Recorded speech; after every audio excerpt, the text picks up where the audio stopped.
நேர்களை வணக்கம். நான் உங்கள் மார்ச் இன்றைய சிறப்பு நேர்காணலுக்காக நம்முடன் மூத்த பத்திரிகையாளர் திரு பிரியன் இணைந்திருக்கிறார். வாருங்கள் அவரோடு பேசுவோம். சார் வணக்கம். வணக்கம் சார்.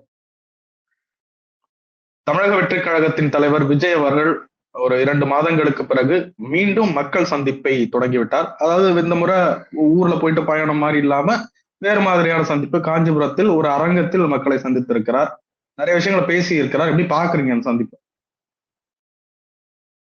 இல்ல அதாவது அவருக்கு கரூர் அந்த சோக சம்பவத்துக்கு பிறகு இந்த மாதிரியான ரோட் ஷோ அல்லது ஒரு பெரிய பொதுக்கூட்டம் போடுவதற்கான ஒரு விதிமுறைகள் இன்னும் சரியா வகுக்கப்படாதனால இப்பதான் தமிழக அரசு அதை டிராப்டா கொடுத்துருக்காங்க கோர்ட்ல. கோர்ட் பல கட்சிகளுக்கு அனுப்பிச்சு கருத்தெல்லாம் கேட்டு அதை ஃபைனலைஸ் பண்றதுக்கு லேட் ஆகும். அதனால அவர் அந்த ரோட் ஷோவோ ஒரு பெரிய பொதுக்கூட்டமோ நடத்துறதுக்கான வாய்ப்புகள் இல்லாதனால ஒரு மாவட்டத்துல செலக்டடா ஒரு 2000 பேரை சந்திக்கணும்ன்ற ஐடியால காஞ்சிபுரத்துல முதல்ல ஆரம்பிச்சிருக்காரு. ஸோ மக்களை சந்திக்கிறதுல அந்த தொடர் முயற்சியில ஒரு பகுதியாக தான் இதை நம்ம பார்க்கணும். ஏன்னா ஒரு பெரிய அளவுக்கான ஒரு கூட்டமோ அல்லது ரோட் ஷோவோ நடத்துறதுக்கு வாய்ப்பு இல்லாத போது ஒரு மாவட்டத்துல 2000 பேரை கூப்பிட்டு நடத்தணுன்ற ஒரு முடிவுக்கு அவர் வந்திருக்காரு. ஏன்னா மக்களோட நீங்க தொடர்ந்து ஒரு ஒரு கனெக்டிவிட்டி இல்லாத இருந்தீங்கன்னா அது நீங்க ஆரம்பிச்ச விஷயத்துக்கு இதுக்கு முன்னாடி ஒரு 6 கூட்டம் நடத்தினீங்க, அதை நீங்க தொடர்ந்து போகாத அளவுக்கு ஒரு சம்பவம் நடந்து போச்சு. அப்புறம் நீங்க எவ்வளவு நாள் நீங்க விலகி இருக்க முடியும்? ஏன்னா தேர்தல் ரொம்ப நெருங்கி வந்துட்டே இருக்கு. ஸோ உங்களுக்கான வேலைகள் அதிகமாயிட்டே இருக்கு. டைம் ரொம்ப குறைவா இருக்கு. அப்ப மக்களுக்கு நீங்க சொல்ல வேண்டிய விஷயம், உங்க பிரச்சாரம் அதிகமா இருக்கு. 38 மாவட்டங்கள் இருக்கு. நீங்க எல்லாத்துக்கும் போக வேண்டிய அவசியம் இருக்கு. உங்களுக்கு கீழே இருக்கிற கட்டுமானங்கள் எவ்வளவு தூரம் பலமா இருக்குன்றதே ஒரு கேள்விக்குறியா இருக்கிற ஒரு சூழல்ல நீங்க மட்டுமே அந்த கட்சியோடைய ஃபேஸா இருக்கிறதுனால நீங்க எல்லா இடத்துக்கும் போக வேண்டிய அவசியம் இருக்கு. அப்போ மக்களை சந்திக்க வேண்டிய ஒரு அவசியம் இருக்கிறதுனால நீங்க பெரிய கூட்டம், பெரிய ரோட் ஷோ போட முடியாதனால நீங்க இப்ப இந்த மாதிரியான ஒரு அரங்க கூட்டத்தை கையில் எடுத்திருக்கீங்க. இது வேற வழி இல்லை. தற்சமயத்துக்கு இதுதான் ஒரே வழின்ட்டு இந்த விஷயத்தை அவர் கையில் எடுத்திருக்காரு. ஆக்சுவலா இன்றைய கூட்டத்தில் நிறைய விஷயங்களை விஜய் அவர்கள் பேசி இருக்கிறார். திமுக மீது மிக கடுமையான விமர்சனங்களை முன்வைத்திருக்கிறார். விமர்சனத்தை கடந்து இன்றைக்கு தேர்தல் வாக்குறுதியில் சில விஷயங்களை வெளிப்படுத்தி இருக்கிறார். நாங்க ஆட்சிக்கு வந்தா என்ன பண்ணுவோம் அப்படின்னு சொல்லிட்டு ஒரு சாம்பிளா எல்லாருக்கும் சொந்த வீடு, எல்லார் வீட்லயும் மோட்டார் சைக்கிள், இன்னும் கூடுதலா கார் வாங்குற அளவுக்கு அவங்களை வசதியாக்குறதுக்கும் முயற்சி செய்வோம் அப்படின்னு சொல்றாரு. எப்படி பாக்குறீங்க? இல்ல அதாவது அடிப்படையான ஒரு 3 விஷயங்கள்ல தான் அந்த மாறுதல் எல்லாம் கொண்டு வருவோம் அப்படின்றார். அதாவது ஒரு கல்வி, அப்புறம் சுகாதாரம், மருத்துவம், இந்த கட்டமைப்புகள், விவசாயம் போன்ற விஷயங்கள்ல ஒரு மாறுதலை கொண்டு வருவோம் அப்படின்றது தான் அவருடைய முக்கியமான முதல்ல இருந்தே அவர் சொல்லிட்டு இருக்கிற ஒரு விஷயமா பாக்குறோம். அதாவது இப்ப அவரை நோக்கி வைக்கப்பட்ட பல குற்றச்சாட்டு திமுக தரப்புல இருந்து அவர் பேரை சொல்லி பேசுறாங்களோ இல்லையோ, அவரை தற்கூரி போன்ற விஷயங்கள்லாம் எடுக்கிறாங்க.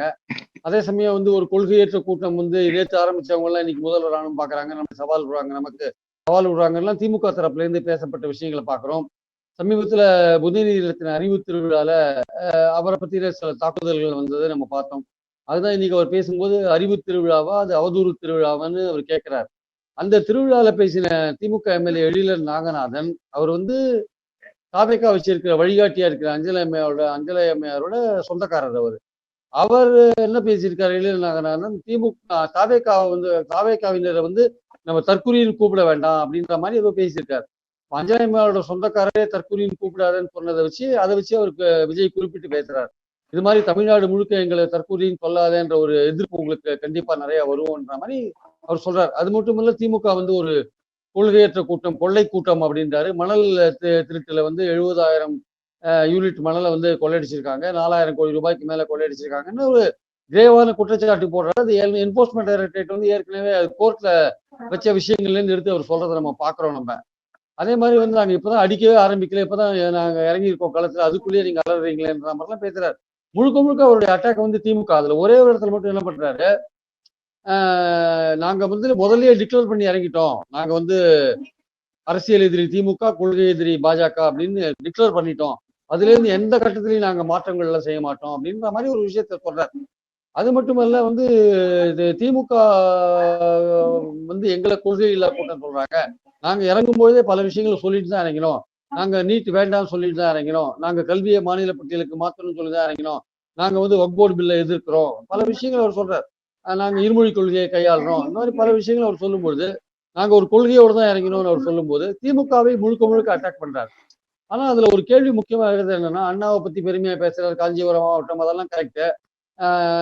எம்ஜிஆரை பத்தி பெருமையா பேசுறாரு, எம்ஜிஆரை கூத்தாடின்னு சொல்லிட்டு திமுக கிண்டல் பண்ணதெல்லாம் பத்தி பேசுறாரு. ஓகே, அதெல்லாம் கரெக்ட். அந்த பாயிண்ட் என்னன்னா, நீங்க வந்து திமுகவை குறிவைத்து தாக்குவது அதுல எந்த விதமான ஆட்சேபனையும் இல்லை, தாக்குங்க. ஆனா பாஜக என்கிற கட்சியை நீங்க கொள்கை எதிரியா சொல்றீங்க. பாஜக எடுக்கிற பல நடவடிக்கைகள் தமிழ்நாட்டுக்கு விரோதமாவே இருக்கு. அதுவும் குறிப்பா பாத்தீங்கன்னா வந்து அது நிதி கொடுக்கிற விஷயங்களாகட்டும், அது மொழியை திணிக்கிற விஷயங்களாகட்டும், அதிகாரத்தை பறிக்கிற விஷயங்களாகட்டும், தமிழ்நாட்டின் தொன்மையை புடுங்குற விஷயங்களா, அதை வந்து அதை கேள்விக்குறியாக்குற விஷயங்களாகட்டும், இப்படியே பாத்தீங்கன்னா இன்னைக்கு வந்து பாத்தீங்கன்னா மதுரைக்கும் கோவைக்கும் மெட்ரோ வந்து ரிஜெக்ட் பண்ணியிருக்காங்க. அதே மாதிரி பாத்தீங்கன்னா வந்து சுப்ரீம் கோர்ட்ல ஒரு ஜட்ஜ்மெண்ட் வந்திருக்கு. அதாவது வந்து மசோதாக்கள் பாஸ் பண்ற விஷயத்துல வந்து கிட்டத்தட்ட மாநிலங்களுக்கு எந்த விதமான ஒரு ஹோல்டும் இல்லாத அளவுக்கு கூட்டாட்சி தத்துவத்தை வந்து ரொம்ப கேள்வி கேட்கிற முறையில வந்து ஒரு ஒப்பீனியன் வெளியாயிருக்கு. அது வந்து மாநிலங்களுக்கு வந்து பலத்த அடி அது ஆக்சுவலா. ஒரு மத்திய மாநில உறவுகள்ல வந்து ஒரு பெரிய பின்னடைவு அது கொண்டு வரும். கவர்னர்கள் வந்து இன்னும் வந்து மோசமான செயல்பாடுகளை எதிர்க்கட்சி ஆள்ற மாநிலத்துல கொண்டு வருவாங்க.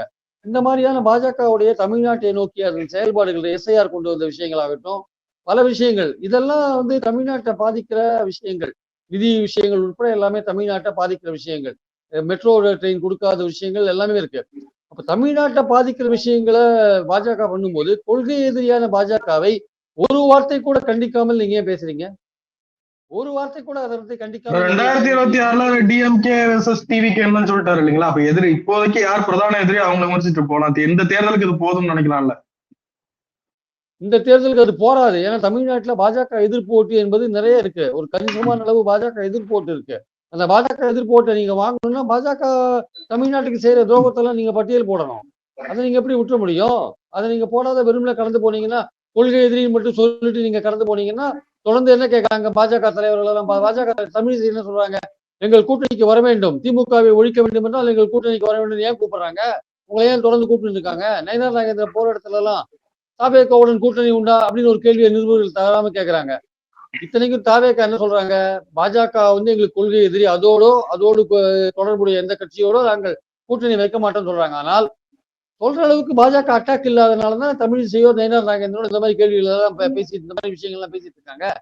அப்போ நீங்க தெளிவான ஒரு கோடு போடுங்க. திமுக உங்கள் எதிரி, அரசியல் எதிரி. நீங்க அதை நீங்க ஃபைட் பண்ணுங்க, வேணாம்னு சொல்லல, ஊழலை சொல்லுங்க, எது வேணாலும் சொல்லுங்க. பாஜக உங்கள் கொள்கை எதிரி, பாஜகவுடைய பல கொள்கைகள் தமிழ்நாட்டை பாதிக்கிற அளவு இருக்கும்போது அந்த பாஜகவை எதிர்க்காம நீங்க எப்படி தமிழ்நாட்டில் அரசியல் பண்றீங்க?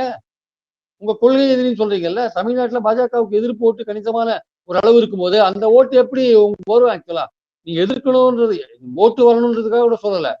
தமிழ்நாட்டின் நலன்களுக்கு விரோதமான பல விஷயங்களை பாஜக செய்யும் போது நீங்கள் எதிர்க்காமல் போனால் நீங்கள் அப்ப கொள்கை எதிரின்னு சொன்ன விஷயம் வந்து அது நீர்த்து போறது இல்லை. அது ஆக்சுவலா நாங்க கொள்கையை அடங்க வைக்க மாட்டோம். நீங்க அவங்க எல்லாம் கொள்கைன்னு பேசிக்கிட்டு கொள்கையை அடங்க வச்சுக்கிட்டு இருக்காங்க. நாங்க செயல்ல காட்டுவோம்னு பேசியிருக்காருங்க சார். நீங்க வந்து செயல்ல எப்படி காட்டுவீங்க? முதல்ல சொல்லுலயே காட்ட மாட்டேங்க, அப்புறம் செயல்ல எப்ப காட்ட போறீங்க? முதல் வாயில சொல்லுங்க. என்ன விஷயம்? பாஜக எப்படி தமிழ்நாடு துரோகம் பண்ணுதுன்னு சொல்லுங்க. உண்மையிலேயே இல்ல பாஜக நல்லாதாங்க பண்ணுது தமிழ்நாட்டுக்கு, அதையாவது சொல்லுங்க. பாஜக தமிழ்நாட்டுக்கு நல்லா தான் பண்ணுதுன்னு சொல்லுங்க. இல்ல திமுகவும் பாஜகவும் கூட்டணியா இருக்கு, அவங்க ஒருத்தருக்கு ஒருத்தர் ரகசிய உறவு வச்சிருக்காங்கன்னு சொல்லுங்க. எது வேணா சொல்லுங்க. ஆனா பாஜகவை பத்தி ஏன் பேச மாட்டேன்றீங்க? கரூர் சம்பவத்துக்கு அப்புறம் சிபிஐ என்கொயரி போட்டதுனால பேச மாட்டேன்றீங்களா? எதனால பேச மாட்டேன்றீங்க? ஸோ நீங்க பாஜகவை பத்தி நீங்க பேசாத இருக்கிறது வந்து ஒரு பெரிய சந்தேகத்தை உண்டு பண்ணுது. இன்னொரு விஷயம் வந்து திமுக தமிழ்நாட்டு பாலிடிக்ஸ்ல திமுக அதிமுக தான் இருக்கீங்க. திமுக விட்டு அதிமுக தான் இங்க ஆட்சிக்கு வரும், நாங்க தான் முதல்வர்னு அவங்க அவங்க தரப்புல சொல்லிட்டு இருக்காங்க, அதிமுக தரப்புல. நீங்க என்ன சொல்றீங்க? இன்னைக்கு கூட கூட்டத்துல என்ன சொல்றீங்க? திமுக தாவேகா அப்படின்னு தான் நீங்க கோஷம் போட வைக்கிறீங்க. அதாவது போட்டி என்பது திமுகவுக்கும் தாவேகாவுக்குமான போட்டின்னு தான் நீங்க சொல்றீங்க ஆக்சுவலா. அப்போ நடுவுல அதிமுக என்கிற ஒரு கட்சி இருக்குன்ற ஒரு விஷயத்தை நீங்க மறந்துட்டீங்களா? இல்ல அதை வந்து நீங்க பேச விரும்பலையா? அதை அடுத்து நாங்கள் தான் ஆட்சிக்கு வருவோம், நாங்க தான் திமுக விட்டா எங்களுக்கு தான் மக்கள் ஓட்டு போடுவாங்கன்னு சொல்லிட்டு இருக்கிற அதிமுகவை பத்தின உங்கள் பார்வை என்ன? திமுகவை மணல் கொள்ளை சொல்றீங்கல்ல, அப்ப அதிமுக யோக்கியமான கட்சியா? அது மணல் கொள்ளை அடிக்கலையா? அது ஆட்சிக்கு வருதுன்னு சொல்லுது. அது அதை பத்தி உங்க கருத்து என்ன? திமுக அதிமுகவுக்கு மாற்றா நீங்க இருக்கீங்களா, இல்ல திமுகவுக்கு மட்டும் மாற்றா இருக்கீங்களா? கரெக்டா சொல்லுங்க. யாருக்கு மாற்று? திமுகவுக்கு தான் மாற்றா, இல்ல திமுக திராவிட கட்சிகளுக்கே மாற்றா? கொள்ளைன்னு சொன்னா லஞ்சம் ஊழல்னா நீங்க திமுக சொல்லும் போது அதிமுகவும் தான். அதுதான் அவங்க கூட ஆட்சிக்கு வரதா சொல்றாங்க. நீங்க அப்ப அவங்க ஆட்சிக்கு வந்தா பரவாயில்லையா? அவங்க மேலேதான் எல்லா குற்றச்சாட்டும் இருக்கு. அப்ப அவங்க வந்து யோகியர்களா, புனிதர்களா, புத்தர்களா? சொல்லுங்க. நீங்க புத்தர்கள் கூட சொல்லிட்டு போங்க, எங்களுக்கு கவலை இல்லை. புனிதர்கள் கூட சொல்லிட்டு போங்க. கருத்து என்ன? அது சொல்லாத நீங்க பாட்டுக்கு நழுவி போறீங்க. என்ன அர்த்தம் இருக்கு ஆக்சுவலா? இல்ல திமுக மக்கள் எப்படி நீங்க இன்னைக்கு மக்களுடைய பார்வைக்கு விஜய் அவர்கள் திமுக மீது வைத்த விமர்சனங்கள் அவங்களை யோசிக்க தூண்டுமா அல்லது பாஜகவை குறித்து பேசாததும் யோசிக்க தூண்டுமா? அதை பத்தி யோசிக்க தோணும். அவர் எப்படி கரூர்ல போயிட்டு அவரு திரும்பி திருச்சியில இருந்து சென்னைக்கு ஓடி வந்து கரூர்ல போய் யாரையும் பார்க்காத வந்தாரோ, அங்க உறவினர்கள் எல்லாம் கூப்பிட்டு எப்படி இங்க வச்சு பார்த்தது வந்து விமர்சனங்களுக்கு உட்பட்டதோ உள்ளானதோ, அது போல இதுவும் இன்னைக்கு அந்த பேச்சும் வந்து உள்ளாகும். ஏன்னா பாயிண்ட் என்னன்னா வந்து நீங்க ஒரு திமுகவுக்கும் எங்களுக்கும் போட்டின்னு சொல்லும் போது உங்க இல்லைங்க, நாங்க இங்க ஏற்கனவே இருக்கோம், திமுக பிடிக்கலன்னா எங்களுக்கு தான் ஓட்டு போடுவாங்கன்னு ஒரு கட்சி ஒண்ணு இங்க உட்கார்ந்துருக்கும் போது அந்த கட்சியை பத்தி எந்த விதமான ஒப்பீனியனும் சொல்லாம நீங்க இருந்தீங்கன்னா என்ன அர்த்தம்? இல்ல அதிமுக கூட்டணிக்கு போறதுனா போங்க, அது வேற விஷயம், அது டிஃபரெண்ட். ஆனா இன்னைக்கு அதிமுகவுக்கு மாற்றா இருக்கீங்க, திமுகவுக்கு மட்டும் மாற்றா இருக்கீங்க, அதை மட்டும் சொல்லுங்க எனக்கு. தமிழ்நாட்டுல திராவிட கட்சிகளுக்கு மாற்றா இருக்கீங்களா, திமுகவுக்கு மட்டும் மாற்றா இருக்கீங்களா? இல்ல யார் ஊழல் பண்ணாலும் பரவாயில்ல, திமுக மட்டும் ஊழல் பண்ணா அந்த ஊழலை தான் சொல்வேன், அதிமுக ஊழல் சொல்ல மாட்டேன், பாஜக தமிழ்நாட்டுக்கு செய்த துரோகங்களை பட்டியலிட மாட்டேன் அப்படின்றதுல உறுதியா இருக்கீங்களா? இதெல்லாம் வந்து மக்கள் யோசிக்க கூட பேசக்கூடும். அதனால வந்து வரப்போற காலகட்டத்துல வந்து அவருடைய பார்வையை இன்னும் கொஞ்சம் விசாலமா பண்ண வேண்டிய அவசியம் இருக்கு. அவர் வந்து கொள்ளை திமுக திமுக தான் இங்க சிங்கிள் திமுக தான் ஆளுகிற கட்சியாக இருக்கு, அவங்க எங்களுடைய சிங்கிள் எதிரி, சிங்கிளா நின்று நாங்க அடிப்போம் அப்படின்ற ஒரு எண்ணத்துல அவர் இருக்கலாம் இல்லையா? அவர் சிங்கிளா நின்று அடிக்கட்டும், டபுள்ஸ் நின்று அடிக்கட்டும், அதை பத்தி எல்லாம் கவலை இல்லைங்க. பாயிண்ட் என்னன்னா, நீங்க தமிழ்நாட்டு அரசியல்ல வந்திருக்கீங்க. தமிழ்நாட்டு அரசியல்ல தமிழ்நாட்டுக்கு பல விஷயங்கள்ல வந்து ஒரு துரோகம் பண்ணி கொண்டிருக்கிற மத்திய பாஜக அரசை பத்தி நீங்க என்ன கருதுறீங்க? அதை கொள்கை எதிரின்னு சொல்றீங்களே நீங்க பாஜகவை, அவங்களை எப்படி டீல் பண்ண போறீங்க? இங்க வந்து அதிமுக என்கிற ஒரு கட்சி தான் அடுத்த ஆளுங்கட்சின்னு சொல்லிட்டு இருக்கு. நீங்க என்னன்னா எனக்கும் திமுக தான் போட்டின்றீங்க. அப்போ நீங்க திமுகவோட அதிமுகவையும் சேர்த்து அடிக்க வேண்டிய கட்டாயத்தில் இருக்கீங்க. கட்டாயத்தில் இருக்கிற நீங்க ஏன் மௌனமா இருக்கீங்க? காங்கிரஸை பத்தி வாயை திறக்க மாட்டேங்க, என்ன விஷயம்? காங்கிரஸ் வந்து ரொம்ப சுத்தமான சுயம் பிரகாச கட்சி, யோக்கியமான கட்சின்னு நினைக்கிறீங்களா? சொல்லுங்க. ஒரு அரசியல் தலைவர் ஏங்க, இவ்வளவு விஷயங்கள் நடக்குது நாட்டுல, வந்து ஒரு கருத்தும் சொல்ல மாட்டேன்னீங்க, ஒன்னும் சொல்ல மாட்டேன்னீங்க. மத்திய அரசு வந்து ஒரு 4 லேபர் லா போட்டிருக்காங்க, அது தொழிலாளர்களை பாதிக்கிற ஒரு விஷயம், அதை பத்தி எந்த கருத்தும் இல்ல. மெட்ரோ ரயில மதுரைக்கும் இதுக்கும் ரத்து பண்ணிட்டாங்க, அதை பத்தி ஒரு அறிவிப்பும் கண்டன அறிக்கை உங்ககிட்ட இருந்து காணோம். அந்த சுப்ரீம் கோர்ட் கருத்து, மசோதாக்கள் பாஸ் பண்றதை பத்தி கருத்து, அதுல வந்து சுப்ரீம் கோர்ட்டோட கருத்துக்கள் வந்து கூட்டாட்சி தத்துவத்துக்கு ரொம்ப ஒரு டேமேஜ் உண்டாக்குற ஒரு விஷயம், அதை பத்தி உங்க கருத்துக்கள் எதுவுமே கிடையாது. அப்போ ஒரு அரசியல் கட்சி எதுக்கு நடத்துறீங்க? திமுகவை எதிர்க்கிறது மட்டுமே அப்படின்னு நடத்துறீங்களா? இல்ல ஆட்சிக்கு வந்து எல்லாத்தையும் செஞ்சு காட்டுவோன்றார் சார். கண்டிப்பா வர்றோம்லாம் இல்ல, கண்டிப்பா வந்துருவோம், மக்கள் வர வச்சிருவாங்க, வந்த பிறகு எல்லாத்தையும் செஞ்சு காட்டுறோம்ட்டாரு. சார் உங்களுக்கு ஓட்டு வரதுக்கான வழிகள் பல இருக்கு சார். திமுக எதிர்ப்பு ஓட்டு அதிமுக வரதுக்கு போல பாதி உங்களுக்கு வரதுக்கான வாய்ப்பு இருக்கு. நீங்க பாஜகவை ஏன் எதிர்க்கணும்னு நான் சொல்றேன்னா, திமுகவுக்கு போற பாஜக எதிர்ப்பு ஓட்டை எப்படி எடுத்தீங்க? நீங்க பாஜக எதிர்க்காத அதை நீங்கள் சைலண்டா கடந்து போனீங்கன்னா, தமிழ்நாட்டில் இருக்கிற பாஜக எதிர்ப்பு ஓட்டு திமுகவுக்கு தான் போகும். அதை நீங்க எடுக்க முடியாது. அப்போ உங்களுக்கு என்ன வரும்? ரெண்டாவது, நீங்க அதிமுக விமர்சிக்காத போனீங்கன்னா, அதிமுக விரும்பாத நடுநிலையாளர் ஓட்டை நீங்க வாங்க முடியாது. அப்ப நீங்க ரெண்டுத்தையும் ஒரே பார்வை பார்க்கணும். இதெல்லாம் இருக்கு. உங்க ரசிகர்கள் ஓட்டு போடுவாங்க வேற விஷயம். நடுநிலை மக்கள் ஓட்டு போட வேண்டாமா? அதிமுக பிடிக்காத ஒரு ஒரு குரூப் இங்க இருக்குல்ல தமிழ்நாட்டுல, அவங்க ஓட்டை நீங்க எப்படி வாங்குவீங்க? திமுகவை மட்டும் குறை சொல்லி வாங்குவீங்களா? அதிமுக குறை சொல்லாதே வாங்கிடுவீங்களா? அதனால நீங்க இன்னும் உங்க ஸ்ட்ராட்டஜியை மாத்த வேண்டிய அவசியம் இருக்கு. உங்களுக்கு திமுக மேல இது இருக்கலாம், கோபம் இருக்கலாம், ஆத்திரம் இருக்கலாம், அதை அட்டாக் பண்ணணும்ன்ற ஒரு வெறி கூட இருக்கலாம். எல்லாமே கரெக்ட், நல்லா பண்ணுங்க, வேணாம்னு சொல்லல. ஆனால் அதே சமயம் மத்த கட்சியை பத்தின உங்க பார்வை என்ன? இங்க ஒரே ஒரு கட்சி தான் கொள்ளையடிச்சுட்டு இருக்கு, லஞ்சம் வாங்கிட்டு இருக்கா? இதுக்கு முன்னாடி ஆட்சியில் இருந்த கட்சிகள்லாம் யோக்கியமா இருந்திருக்கா? சொல்லுங்க. அதனால நீங்க நிறைய பேச வேண்டியிருக்கு. நீங்க பத்திரிகையாளர்களையும் சந்திக்க மாட்டேன்றீங்க. பத்திரிகையாளர் சந்திச்சாலும் உங்கள்கிட்ட 4 கேள்வி கேட்பாங்க. நீங்க அதையும் சந்திக்க மாட்டேறீங்க. நீங்க கூட்டுக்குள்ள போகுதுங்கிற மாதிரி வந்து கூட்டத்துக்கு முன்னாடி பேசுறீங்க, டக்குன்னு உடனே உள்ள ஓடி போயிடுறீங்க, அப்புறம் அடுத்த கூட்டத்துல பேசுறீங்க. பத்திரிகையாளர் சந்திங்க, பல கேள்விகளுக்கு பதில் சொல்லுங்க, பல சந்தேகங்கள் இருக்கு, அதெல்லாம் நீங்க வந்துட்டு வந்தாதான் ஒரு வெளிப்படைத்தன்மை உங்ககிட்ட இருக்கும். இல்லாட்டி நீங்க வெறும் திமுக மட்டும் கையில வச்சிருந்தீங்கன்னா, அது உங்களுடைய அரசியலா இருக்கலாம், அது வேற விஷயம். உங்களுக்கு எல்லா சைட்ல இருந்து ஓட்டு வரணும்னா நீங்க பல விதமான செயல்பாடுகளை கையாள வேண்டியிருக்கு. தற்குறின்றாங்க எங்கட. இதுக்கு முன்னாடி இவங்க தானே உங்களுக்கும் ஓட்டு போட்டாங்க, உங்களுக்கு ஓட்டு போட்ட மக்களை நீங்களே கேவலப்படுத்துறீங்களா? இதுதான் நீங்களா அப்படின்னு கேட்கிறாங்க. ஓட்டு போட்ட மக்களை வந்து அவங்க கேவலப்படுத்தல சார், தாவேகா காரங்களை தான் தற்கொலைன்றாங்க.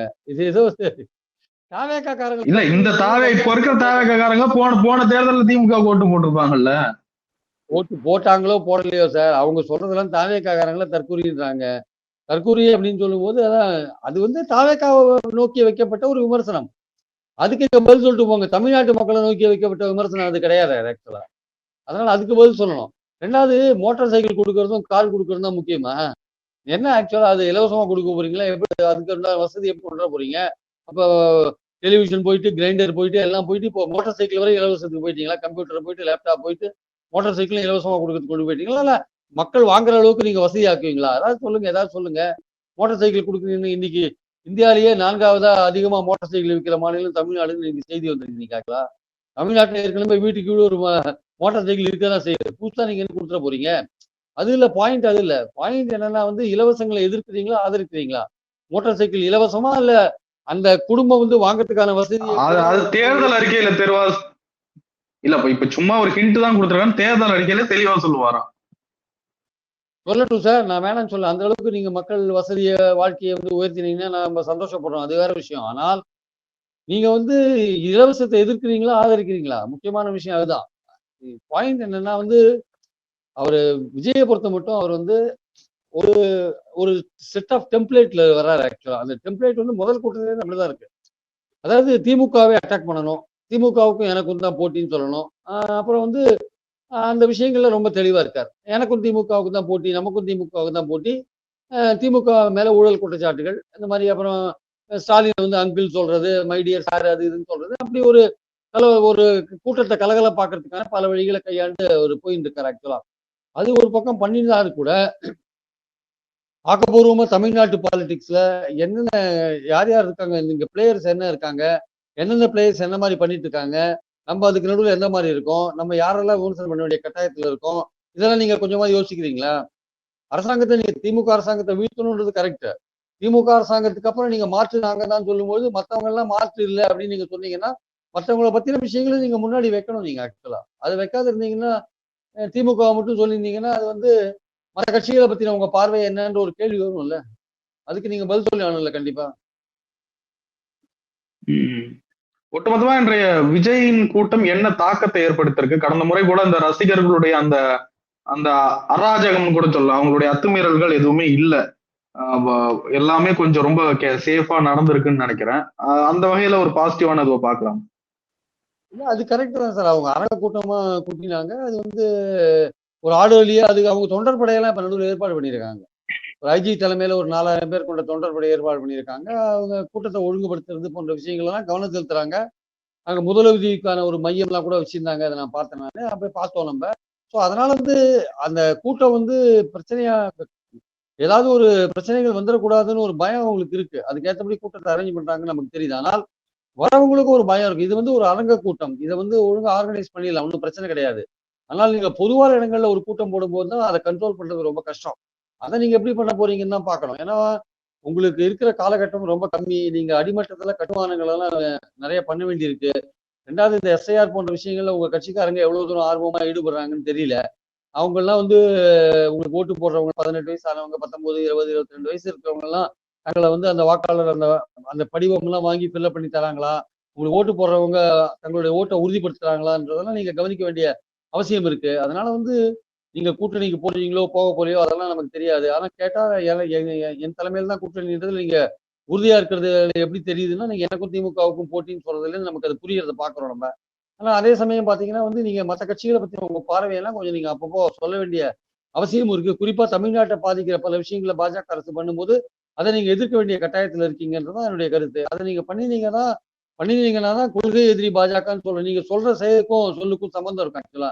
இல்லாட்டி அது ஏதோ பேருக்கு சொல்ற மாதிரியும் செயல்பாடுகள் அது இல்லாத மாதிரியும் தெரியும். நிறைவா இருக்கு சார். விஜய் அவர்கள் ரொம்ப கான்பிடன்ஸா மறுபடியும் சொல்றாரு, வர்றோம் வந்தா இல்ல கண்டிப்பா வந்தே ஆகிறோம், மக்கள் வர வைப்பாங்கன்றார்.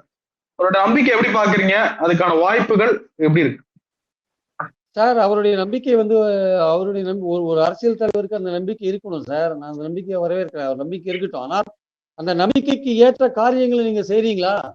அதுதான் அங்க பாயிண்ட். உங்களுக்கு எப்படி ஓட்டு வரும் சொல்லுங்க. உங்களுக்கு வர ஓட்டுகள் எப்படி வருது சொல்லுங்க. உங்க ரசிகர்கள் ஓட்டு அவங்க மட்டும் போட்டு நீங்க விடுவீங்களா? பின்பற்றதுக்கான வாய்ப்பே இல்லை. அப்போ உங்களுக்கு திமுக எதிர்ப்பு ஓட்டு வரணும். அது அதிமுகவுக்கு போயிட்டு இருக்கு பெரும்பாலும். இப்போ நீங்க திமுகவை கடுமையா எதிர்ப்பதன் மூலமா அதிமுகவுக்கு போற திமுக எதிர்ப்பு ஓட்டை கொஞ்சம் எடுப்பீங்க. அடுத்தது பாத்தீங்கன்னா பாஜக கொள்கை எதிரின்னு சொல்றீங்க. பாஜகவை கடுமையா எதிர்த்தாதான் பாஜக எதிர்ப்பு ஓட்டு திமுகவுக்கு போற ஓட்டு உங்களுக்கு கொஞ்சமாவது வரும். ஆனா நீங்க பாஜகவை கடுமையா எதிர்க்காத மேலோட்டமா நீங்க போனீங்கன்னா அந்த எதிர்ப்பு ஓட்டு உங்களுக்கு வராது. அதாவது எப்படி வந்து பாராளுமன்ற தேர்தலுக்கு முன்னாடி அதிமுகவும் பாஜகவும் பிரிஞ்சு இருந்தாங்க, பிரிஞ்சே கண்டெஸ்ட் பண்ணாங்க. எடப்பாடி நினைச்சாரு மைனாரிட்டி ஓட்டு போடுவார் நினைச்சாரு. ஆனா மைனாரிட்டி ஓட்டு போடல. மைனாரிட்டி ஏன் ஓட்டு போடலன்னா அவங்க அதிமுகவை நம்பல. அதிமுக பாஜகவோட ஏதோ ஒரு வகையில தொடர்புல இருக்குன்னு அவங்க நினைக்கிறாங்க மைனாரிட்டி. மைனாரிட்டிஸ் மட்டும் இல்ல, பிஜேபி பிடிக்காத மைனாரிட்டிக்கு வெளியில இருக்கிற ஓட் பேங்க் அப்படிதான் நினைக்குது.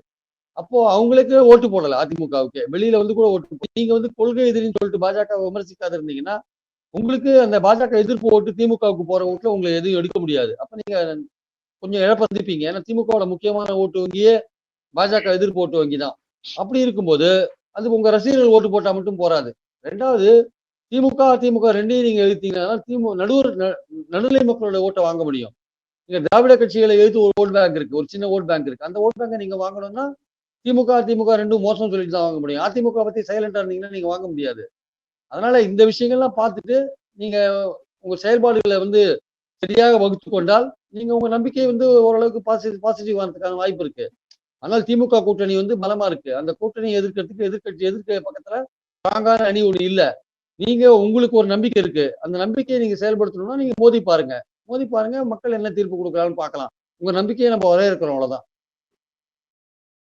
சார் நிறைய விஷயங்களை பகிர்ந்து கொண்டே ரொம்ப நன்றி சார். தேங்க்யூ.